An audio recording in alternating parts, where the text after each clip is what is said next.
Oi, oi, oi, gente linda! Tudo bom com vocês? Eu sou a Camila Vilas Boas e este é o meu canal. Sejam todos muito bem-vindos. Nós estamos aqui numa série de vídeos falando sobre a sociedade nos tempos bíblicos. E hoje nós estaremos falando sobre os saduceus. E afinal, quem são esses saduceus? Qual a diferença de fariseus e saduceus? O que eles acreditavam? Quem eram eles? Como eles ocupavam os seus espaços na sociedade nos tempos de Jesus Cristo? Então, olha, não perca e vem comigo!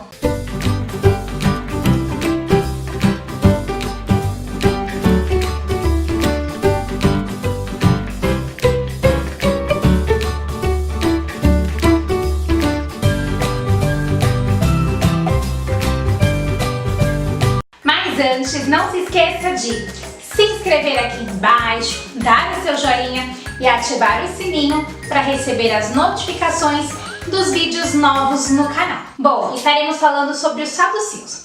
Nós já falamos sobre a treta que tinham os judeus dos samaritanos. Se você perdeu, ó, link aqui em cima, não se esqueça. Nós também já falamos sobre os fariseus, quem eram eles, no que eles acreditavam. E agora estaremos falando sobre os saduceus. Bom, agora para falar dos saduceus, nós vamos já começar com um resumo bem resumido de quem eles eram. Eles eram a elite dominante judaica em Israel, que tinham os poderes, os status, o glamour, mas era totalmente corrompido. Eles viviam na base de uma corrupção, eles eram corrompidos pela sociedade romana. Mas não foi bem assim que começou. Eles começaram a se corromper com os gregos. Lembram-se que eu falei no vídeo sobre os fariseus, que teve uma época que a Grécia invadiu Israel e muitos judeus, eles passaram a se tornar judeus helenistas.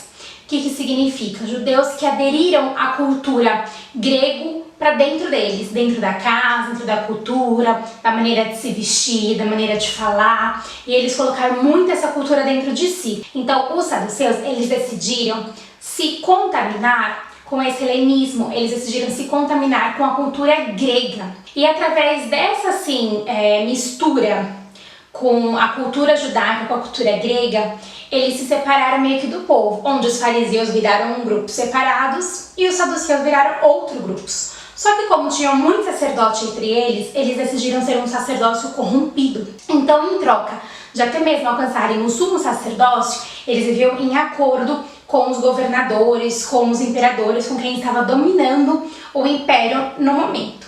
Na história de Jesus Cristo, quem dominava o império eram os romanos. Então eram os próprios romanos quem escolhiam quem seria o sumo sacerdote. Então é como se fosse assim, chega lá, vai o presidente do Brasil e fala assim, olha, agora nas igrejas evangélicas eu vou colocar um representante que vai ser uma pessoa que vai andar comigo, uma pessoa corrompida, uma pessoa corrompível.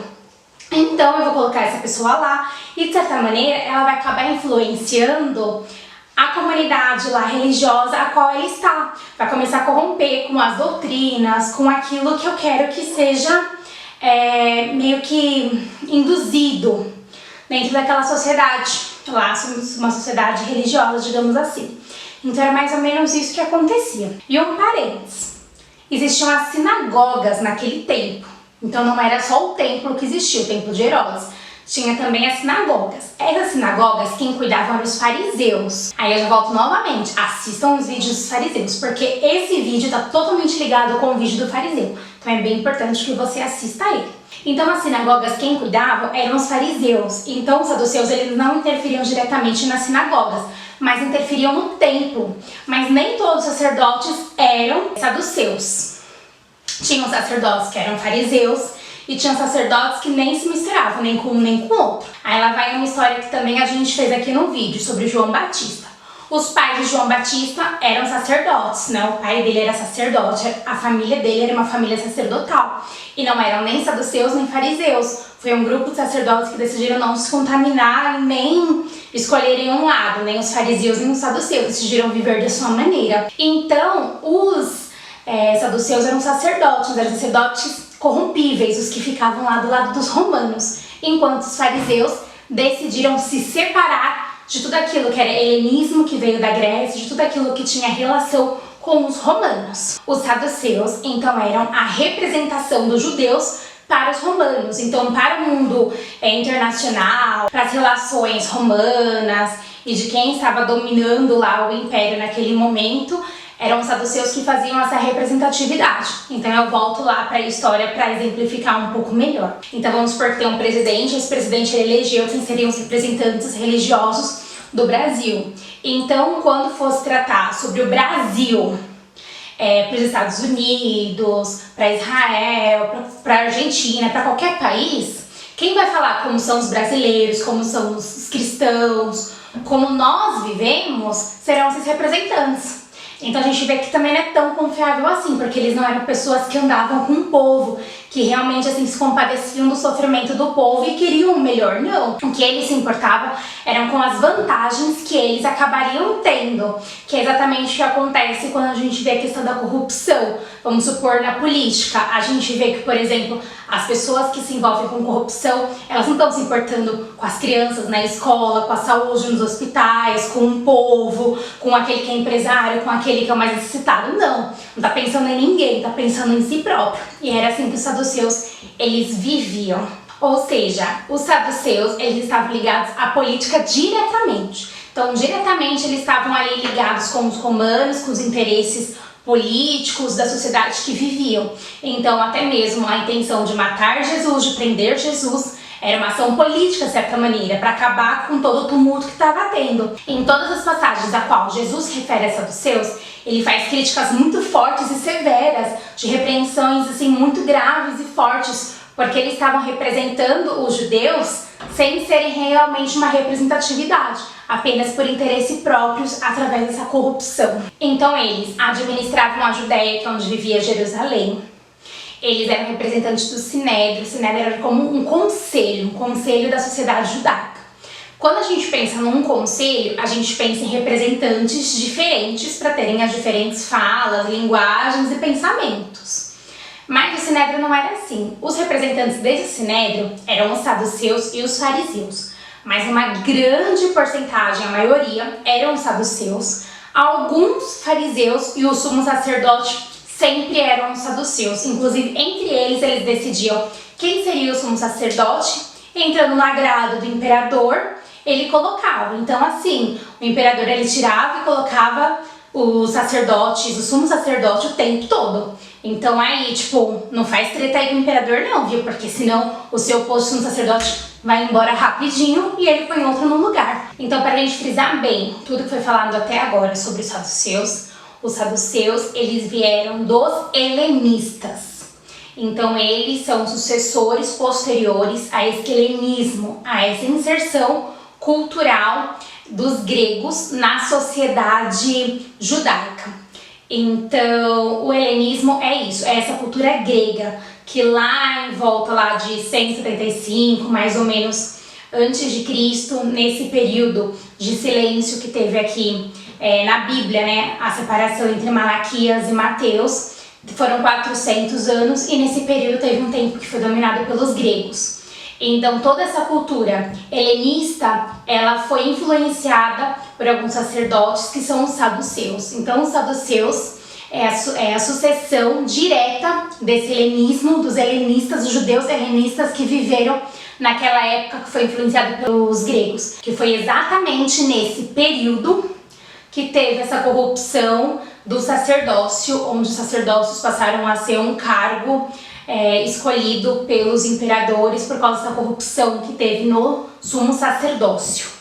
Então, assim, a escolha não era do sacerdote, era do sumo sacerdócio, que era aquele que era o representante de todos os sacerdotes, que eram os saduceus. Agora, pra gente falar um pouquinho sobre os pensamentos dos saduceus, eles tinham, assim, uma ideologia de pensamento, se pode assim dizer, que era: o importante é o aqui e o agora. E a gente vê muitas pessoas com esse tipo de pensamento. Então, assim, às vezes a gente assiste televisão e fala assim: meu Deus, como é possível? A gente vê tanta maldade no mundo, tantas pessoas se vendendo por pouca coisa, tantas pessoas preocupadas com seus próprios interesses e não com o próximo. e fazendo disso de uma maneira errada os caminhos, né, da sua vida, através da corrupção, através do engano, da mentira, da violência. Então, esses tipos de pessoas, se a gente for analisar bem a fundo, são pessoas que não pensam no que vem depois. São pessoas que pensam no aqui e agora que é importante. Aqui e agora que é importante ter o dinheiro no meu bolso. Aqui e agora é importante eu construir um império. Aqui e agora é importante eu não me preocupar com a consequência das minhas ações na vida do outro. E esse era um pensamento totalmente saduceus. Eles viviam pensando no aqui e o agora. Eles não acreditavam na ressurreição dos mortos, não acreditavam na vida eterna, eles não acreditavam em anjos e demônios, ou seja, eles não acreditavam numa vida espiritual. Eles acreditavam numa vida sem terrena. Deus existe, ok, sou da tribo, sei lá de que tribo que eu sou, mas sou aqui do povo de Deus, pertenço a Israel, Deus está comigo, sou todo poderosão. Pronto, parou, isso basta, não precisa de mais nada. Tanto que eles acreditavam só na Torá, só acreditavam nos 5 primeiros livros da nossa Bíblia, que foram escritos, acredita-se que por Moisés, só acreditavam em Gênesis, Êxodo, Levíticos, Números e Deuteronômios. Esses livros falam sobre a história do povo de Israel, falam sobre as leis, daquilo que era permitido ou não para ser pertencente ao povo de Deus, para viver de acordo com os padrões. Eles só acreditavam nisso. Eles não acreditavam nos livros dos profetas, eles não acreditavam nas profecias mesmo da palavra de Deus. Eles viviam só com base naquilo e pronto, mais nada. Porque a profecia, de certa maneira, também traz correção. Quando a gente vai ler lá Isaías, a gente vê que é um livro de correção. E quando a gente observa na palavra de Deus Jesus exortando os saduceus, ele sempre exorta, e até mesmo para validar a questão da ressurreição dos mortos, através dos livros da Torá, através desses 5 primeiros livros. Ele não vai atrás de Isaías para falar sobre a ressurreição dos mortos. Ele tenta provar para eles naqueles 5 primeiros livros para que a fé deles seja testificada e de repente eles tenham uma conversão e creiam em Jesus Cristo. Aproveitando o gancho, foram eles que foram atrás de Jesus Cristo, eles junto com os fariseus, para perseguir e para matar. A intenção deles era acabar com aquilo que pudesse destruir o seu pequeno grupo poderoso de poder, né, que eram os saduceus. Então os saduceus e os fariseus se juntaram para destruir Jesus Cristo.